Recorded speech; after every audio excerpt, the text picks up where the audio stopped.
সম্বন্ধে আপনাদের এই এলাকার মানুষের ভালো ধারণা আছে। আরে যাকে নিয়ে ভোটের আগে আমার বাড়ির পাশে এসছে, নিজেরাই ঝিলপিল মেরে বিজেপি ঘর বাড়ি ভেঙে একজনের বাড়িতে এসছে। কে? ওর বাবার সঙ্গে আমি পার্টি করেছি, শিয়ালদায় প্রদীপ ঘোষের সঙ্গে আমি পার্টি করেছি, শুনে রেখে দাও বিজেপিরা। রেলের চাকরি বিক্রি করে খেত প্রদীপ ঘোষ কংগ্রেসের সময়। তার ছেলে কি আমার সঙ্গে কাউন্টার দেবে? আমার পাড়ায় এত আসবে কেন? যারা বিজেপি করছেন শুনে রেখে দিন, সেই দিনটার কথা মাথায় রাখবেন। আমরাও কিন্তু আমার পেছনে যদি কেউ লাগে তার শেষ থেকে ছাড়ি।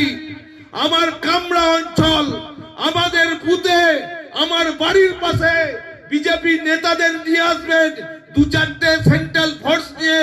এবারে যদি আসে ঠ্যাং ভেঙে ছেড়ে দেবো, এটা মাথায় রেখে দেবে। দেখুন, বুচন বন্দ্যোপাধ্যায় সম্পর্কে কি আর বলবো, এ তো বলার কিছু নেই। ও যে টাইপের লোক, যে কালচারের লোক, যে বংশের লোক এবং যে রাজনৈতিক দলের উনি বিলং করছেন, ওর মুখ থেকে তো এরকমই ভাষা বেরোবে। কারণ এই ভাষা অন্য কারোর কাছে পাবেন না, একমাত্র ওদের কাছেই পাবেন। কারণ ও তো নিজে আনসোশ্যাল, আনকালচার, এডুকেশন কতটা আছে জানি না, সম্মান দিয়ে কথা বলতে জানে না, একমাত্র লুট, গুন্ডাগর্দি, প্রশাসনকে সঙ্গে নিয়ে মানুষকে ভোটের অধিকার কেড়ে নিয়ে ওখানে ভোটে দাঁড়াতে না দিয়ে, কাউন্টিং না করতে দিয়ে সভাপতি হয়ে বসে আছে। এরা নির্লজ্জ, দুকান কাটা, এদের নাক কান কিচ্ছু নেই, শুধু মানুষকে ভীত সন্ত্রস্ত করে বিরোধীদেরকে নিজেরা জিতে আছে। আর ওখানে যে রক্তদান শিবির হয়েছিল বিজেপির, সজল ঘোষ গেছে, তাই ওনার গাত্রদাহ হয়েছে। ওনার অঞ্চলে সজল ঘোষ কেন মিটিং করতে যাবে? আরে ভাই, কামরা অঞ্চলটা কি তোমার পৈতৃক সম্পত্তি নাকি?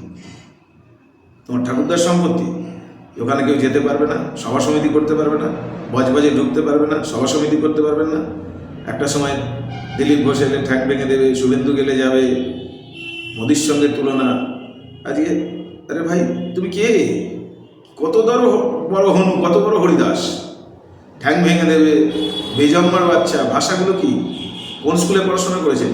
বংশ পরিচয় কি দিচ্ছেন? বংশ পরিচয় যে আমি কি? দেখো, লজ্জা থাকা উচিত। আপনার ওই চেয়ারে বসার যোগ্যতা নেই যে জায়গায় বসে আছেন।